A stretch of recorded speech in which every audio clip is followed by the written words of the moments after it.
Assalamualaikum warahmatullahi wabarakatuh. Alhamdulillahi wa kafa wassalatu wassalamu ala nabiyil mustafa wa ala alihi wa sahbihi dhawis sidqi wal wafa.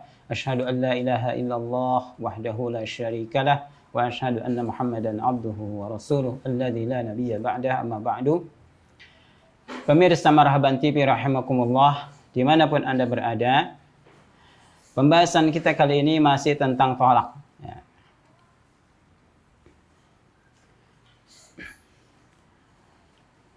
Tolak ini bisa jatuh, ya, jatuhnya atau terjadinya tolak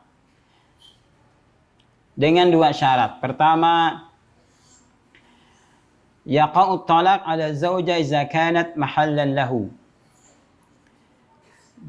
Tolak bisa jatuh kepada istri jika istrinya menjadi tempat bagi suaminya. Ya, misalnya istrinya masih bersatu dengan suaminya, ya, atau istrinya dalam masa iddah dengan iddah yang raj'i,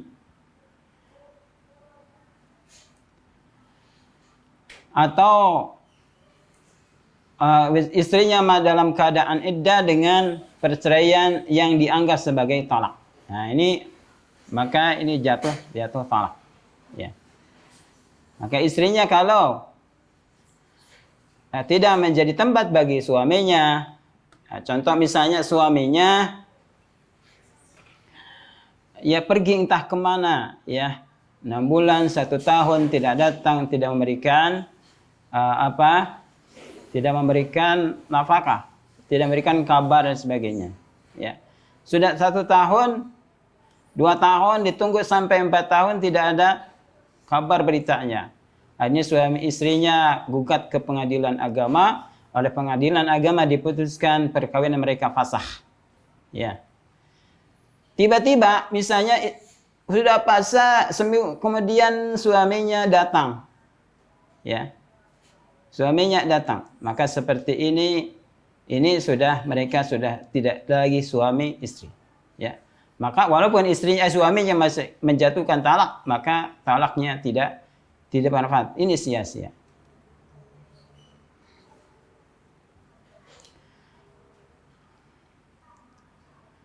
Ya.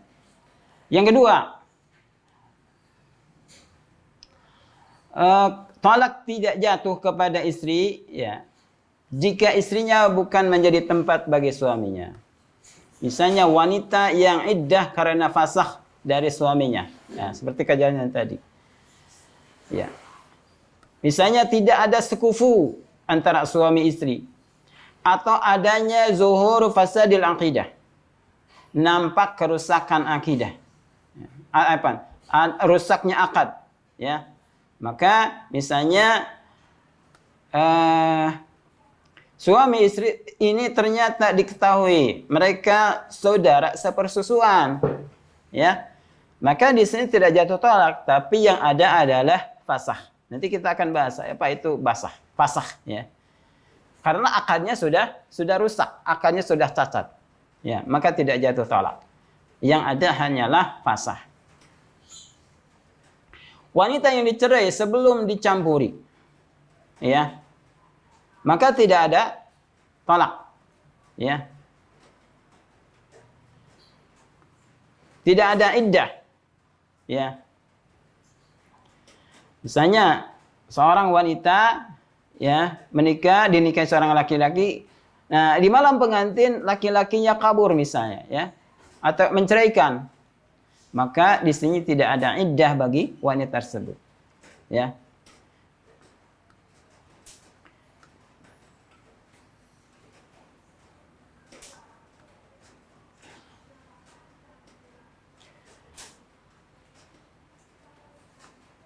Kemudian tolak tidak jatuh kepada orang wanita yang dicerai, ya, dan wanita tersebut telah selesai iddahnya, ya.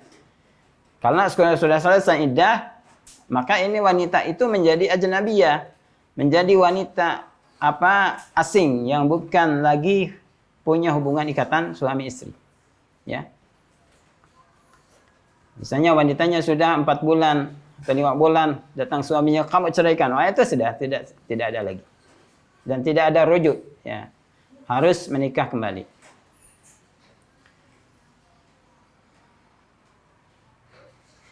Kemudian pemirsa Marhaban TV rahimakumullah, tolak ini bisa sah walaupun dengan mengutus utusan, ya. Utusan tersebut menyampaikan bahwa istrinya sudah diceraikan, ya, maka orang tersebut menceraikan istrinya sebagai pengganti daripada suaminya, ya. Maka ini jatuh tolak walaupun tanpa adanya persaksian. Akan tetapi kalau ada utusan, maka sangat dianjurkan ada saksi dari orang lain. Sebagaimana saksi dalam perkawinan, ya, saksi dalam rujuk, saksi dalam tolak juga demikian. Walaupun ini tidak wajib, akan tetap sangat dianjurkan. Kalau menggunakan orang lain, maka harus ada saksi, ya. Begitupun tolak melalui media komunikasi modern seperti sekarang.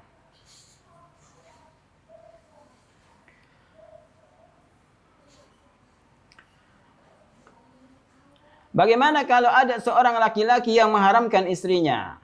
Ya, misalnya seorang laki-laki ngomong kepada istrinya, ya, kamu haram bagi saya, itu. Kamu haram bagi saya. Maka ini ada 3 kondisi. Pertama, maka kalau dia maksudnya untuk mengharamkan secara zatnya, ya, mengharamkan istrinya yang padahal itu halal, ya. Atau saya mah haram sare jeung maneh gitu, ya. Gitu. Maka ini dihukumi, ya, dia telah mengharamkan yang halal. Maka ini dihukumi sebagai apa? Sebagai sumpah. Ya, sebagai sumpah yang harus kifarah, ya. Kifarahnya kifarah yamin. Ya. Allah SWT berfirman, ya ayuhan nabi lima tuharrimu ma halallahu laka tabtagi maradha azwajik wallahu ghafurur rahim. Wahai Nabi, kenapa kamu mengharamkan apa yang Allah halalkan bagimu? Karena kamu mengharamkan keridhaan, kesukaan daripada istri-istrimu. Sesungguhnya Allah Maha Pengampun dan Maha Pengasih. Nah, ini tidak boleh, ya. Seperti ini kalau kejadian, maka kalau diniatkan untuk mengharamkan istrinya, ya, maka ini dihukumi kafaratul yamin. Kifarah sumpah, ya. Yang kedua kondisinya adalah dia dimaksudkan untuk menceraikan. Ya. Kamu haram bagi saya atau saya haram tidur denganmu, ya. Maka kalau dimaksudkan untuk cerai, maka jatuh cerai. Ya. Ya. Kalau diniatkan untuk menceraikan, mentalak, maka jatuh talak. Karena ini pengharaman ini kinayah dari talak, ya, dengan talak kinayah. Yang ketiga, kondisinya adalah dia memaksudkan atau meniatkan adalah untuk zihar. Ya. Untuk zihar. Maka kifarahnya adalah kafarah zihar. Insyaallah kita akan bahas apa itu zihar, ya.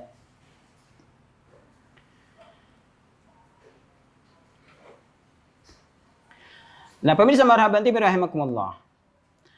Perpisahan suami istri ini, perpisahan perkawinan, ini bisa disebabkan 2. Pertama, disebabkan tolak. Yang kedua, fasakh. Ya. Pertama, perpisahan disebabkan tolak. Yaitu adanya lafaz-lafaz yang menunjukkan tolak. Imma sharih atau kinayah. Jelas atau sindiran. Ya. Yang kedua, perpisahan disebabkan fasakh. Ya. Nah, ada beberapa kondisi ketika fasakh ini. Fasakh ini tidak ada kata-kata cerai, tapi langsung berpisah pasangan suami istri ini. Keadaannya adalah dalam beberapa kondisi. Pertama, khulu. Ya. Khulu. Seorang istri yang menggugat cerai kepada suaminya, lalu dia menebus dirinya dan memberikan sesuatu yang bisa dijadikan mahar, ya, sebagai penebus dari keinginannya, ya, maka kalau ada khulu dan tidak ada lafaz tolak, maka ini disebut dengan fasakh. Maka mereka berdua langsung cerai, ya, dia diberikan langsung cerai, walaupun suaminya tidak mengatakan kamu saya ceraikan, ya, ini fasakh namanya, ya. Yang kedua, kondisi yang kedua adalah salah satu daripada pasangan suami istri itu murtad, riddatu ahadu zaujain, murtad, maka perkawinan mereka fasakh langsung. Suaminya murtad, langsung perkawinannya bisa, ya. Walaupun dari suaminya tidak ada kata-kata cerai, tapi syariat menentukan ini fasakh, harus pisah keduanya, ya. Atau istrinya sebaliknya, ini harus fasakh, ya.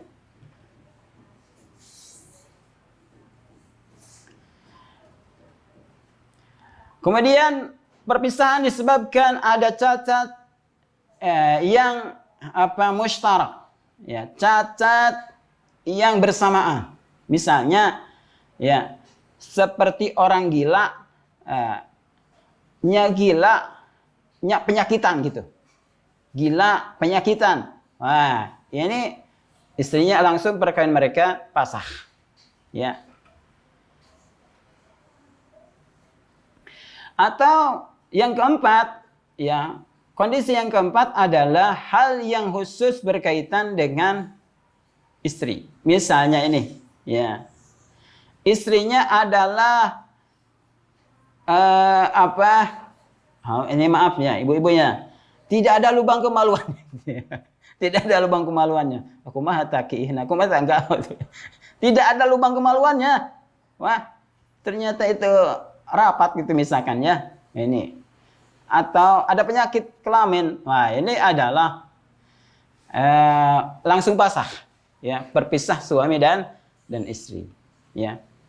Atau yang berkaitan khusus dengan laki-laki, ya, seperti laki-laki yang impoten, ya. Laki-laki yang impoten, ya, sudah dirangsang bagaimanapun, ya, si ujangnya tidak mau bangkit gitu, ya. Ya.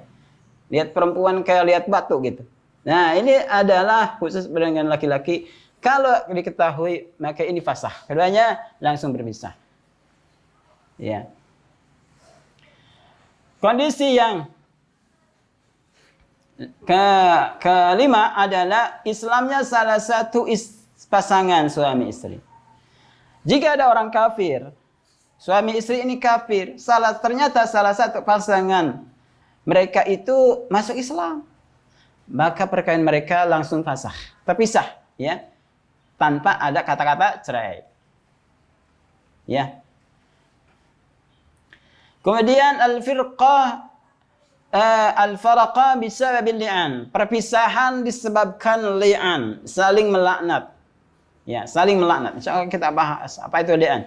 Jadi seorang suami, seorang istri yang dituding berzina oleh suaminya, tapi suaminya tidak mampu menghadirkan 4 saksi, ya, tidak mampu dia hadirkan 4 saksi. Saksi ini yang langsung melihat perzinahan istrinya, bukan melalui video, bukan melalui media seperti sekarang, ya. 4 saksi ini, ya, melihat perzinahan istrinya, tapi dia tidak mampu. Maka caranya adalah li'an, saling melaknat, ya.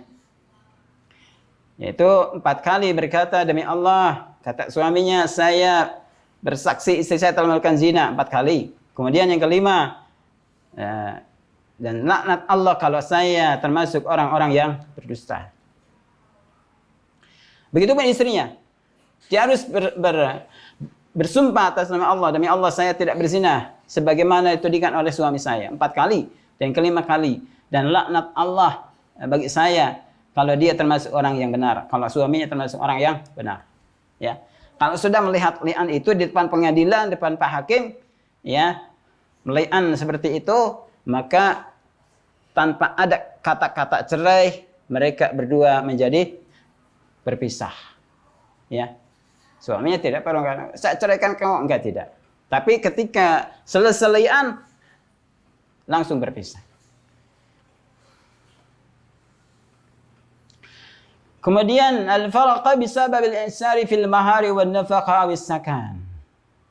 Perpisahan disebabkan kesulitan dalam memberikan mahar, memberikan nafkah atau memberikan tempat tinggal. Ya. Suaminya sulit usaha, ya. Atau penghasilannya sangat berkurang, ya. Sehingga banyak utang. Utang sana, utang sini, ya. Maka ini adalah berpisah. Fasah, bisa saja itu fasah. Karena apa? Nafkah, ya.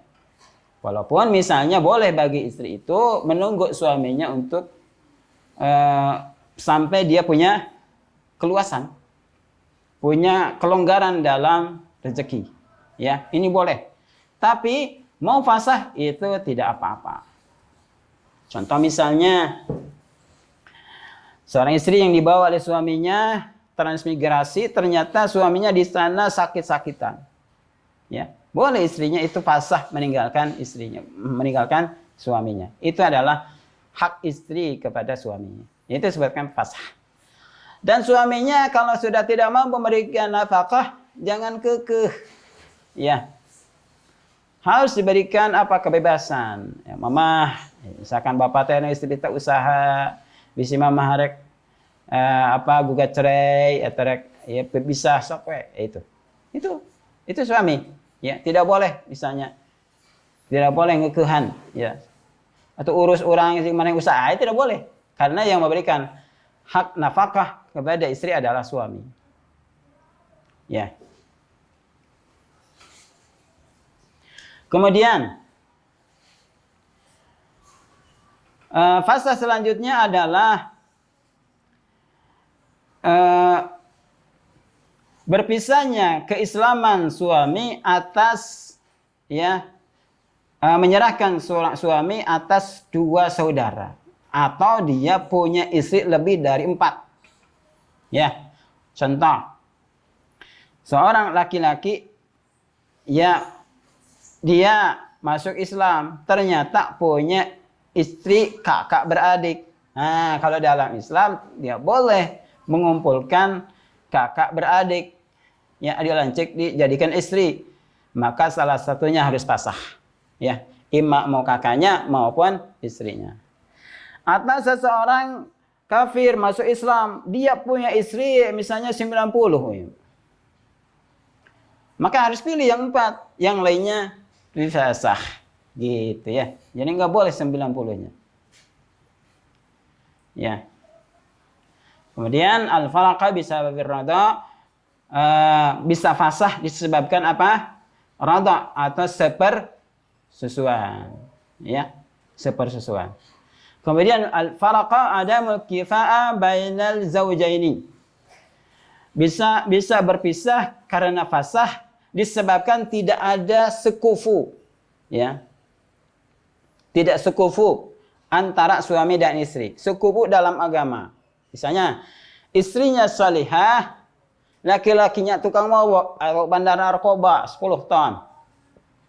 Maka ini pasah, ya. Istrinya, suami istri berpisah. Ya. Apa bedanya tolak dan fasah?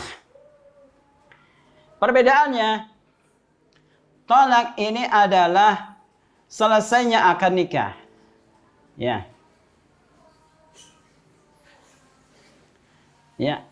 Dan ada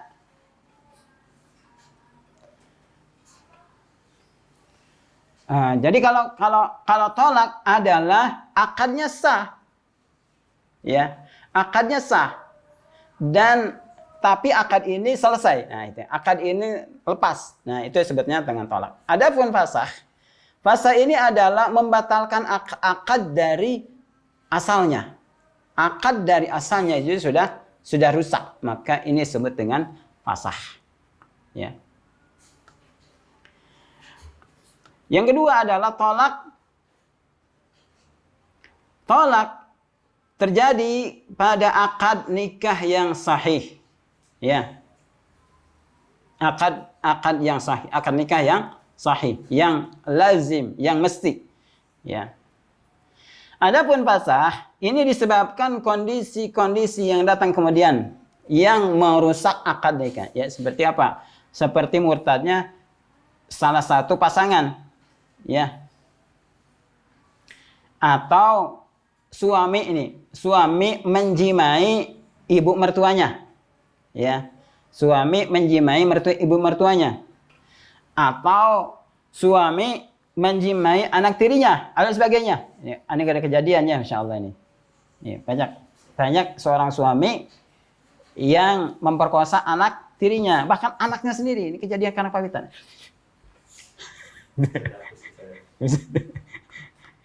Ya, ini seperti ini pasah langsung, ini pasah, ya, ini pasah, ya. Atau ada sebab yang mengiringi pada akad, yang bisa menghilangkan keharusan dalam akad secara asal, ya.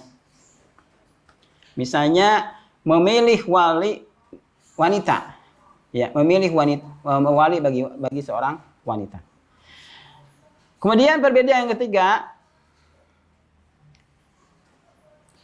tolak ini mengurangi jumlah yang perceraian yang dimiliki oleh seorang laki-laki, ya. Adapun fasakh ini tidak menguranginya, ya.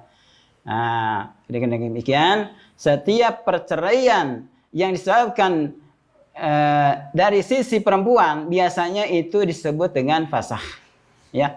Kalau dari sisi laki-laki disebabkan tolak, itu biasanya, ya. Kalau dari sisi perempuan itu biasanya disebut fasakh, dan kalau dari sisi laki-laki itu disebut dengan tolak, ya. Itu punya kewenangan masing-masing.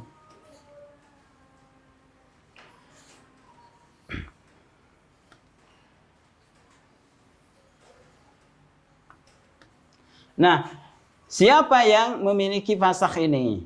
Ya, fasakh ini jelas adalah memutuskan ikatan yang mengikat antara suami dan istri. Ya. Nah, fasakh ini terjadi disebabkan ada cacat dalam akad. Ya. Misalnya istrinya ini ternyata saudari sepersusuannya. Ya. Wah, ini bisa cacat dalam akadnya.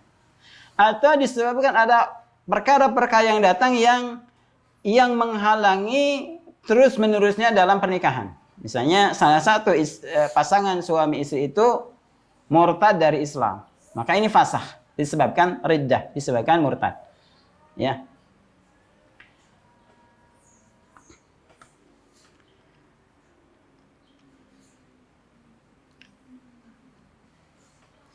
Nah, bagaimana kalau seorang istri menggugat kepada suaminya, ya.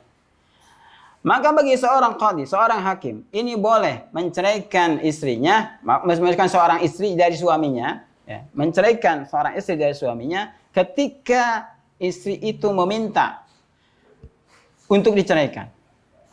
Dengan kondisi pertama, suami tidak memberikan nafkah kepada istrinya. Nah, ini, ya. Suami tidak memberikan nafkah kepada istrinya. Ini boleh qadhi memutuskan bahwa suami ini harus menceraikan istrinya, atau istrinya dipasahkan dari suaminya.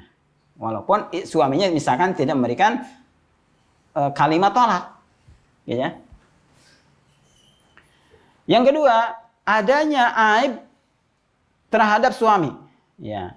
Aib dalam hubungan seksual misalnya. Ya, misalkan seperti suaminya yang impoten, yang sulit untuk disembuhkan, ya. Ini boleh, ya. Hakim ini memisahkan istri dari suaminya. Yang ketiga, menghilangnya suami tanpa ada alasan.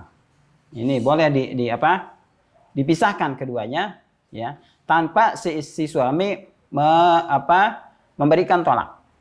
Kemudian suaminya dipenjara, ya.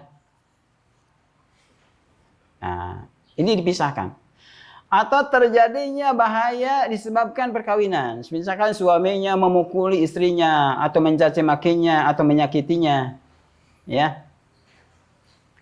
Maka dalam kondisi seperti ini, hakim boleh memutuskan untuk menceraikan mereka berdua, ya.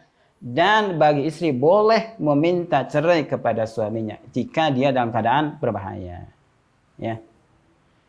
Atau dikhawatirkan terjatuh pada apa yang diharamkan oleh Allah Subhanahu wa taala disebabkan suaminya jauh, ya, atau suaminya tidak mampu untuk menjimainya.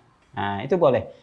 Ya, ini sebagai kejadian dari seorang wanita yang suaminya ini impoten. Akhirnya wanita ini minta cerai, diceraikan, lalu wanita ini menikah dengan laki-laki yang lain. Itu boleh.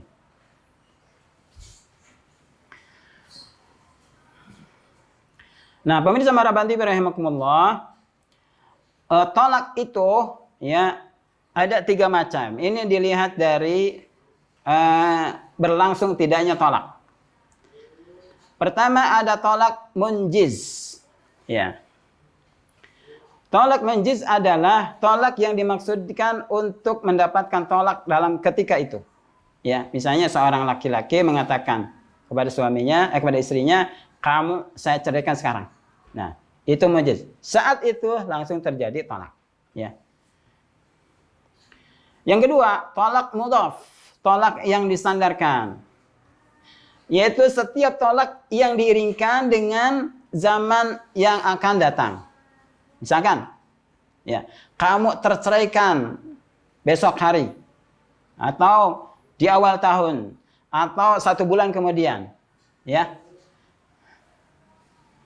Maka tolak seperti ini tidak jatuh kecuali sudah selesai masa yang disebutkan oleh suaminya. Ya, kamu tercerai, kamu berpisah dari saya, atau saya pisahkan kamu 1 tahun kemudian, atau 1 bulan kemudian. 1 bulan kemudian dari sejak dia berkata, maka itu jatuh tolak. Ya. Yang ketiga tolak mu'allaq, ya, yaitu setiap tolak yang seorang suami menjadikannya terjadinya perceraian karena ada syarat tertentu. Ya, misalnya seorang suami berkata kepada istrinya, kalau kamu rajin shopping maka kamu tertolak, ya. Atau kalau kamu pergi ke pasar ini, saya ceraikan. Nah, tapi syarat dalam tolak mu'allaq ini ada 3. Yang pertama, keadaan taklik tolak itu adalah pada perkara yang tidak ada, yang mungkin adanya dalam masa yang akan datang. Ya, ini syarat pertama. Ya. Yang kedua, keadaan wanita itu dalam kekuasaannya, ya, bukan wanita yang lain. Yang ketiga, keadaan wanita itu adalah terjadinya mu'allaq alaih, apa yang digantungkan pada si wanita tersebut. Nah, ini adalah beberapa syarat tentang tolak mu'allaq, ya, tolak mu'allaq. Nah, pemirsa Marhaban TV, itu yang bisa saya sampaikan. Mudah-mudahan ada manfaatnya. Wassallallahu Muhammadin wa ala alihi wa sahbihi wa sallama tasliman katsira. Assalamualaikum warahmatullahi wabarakatuh.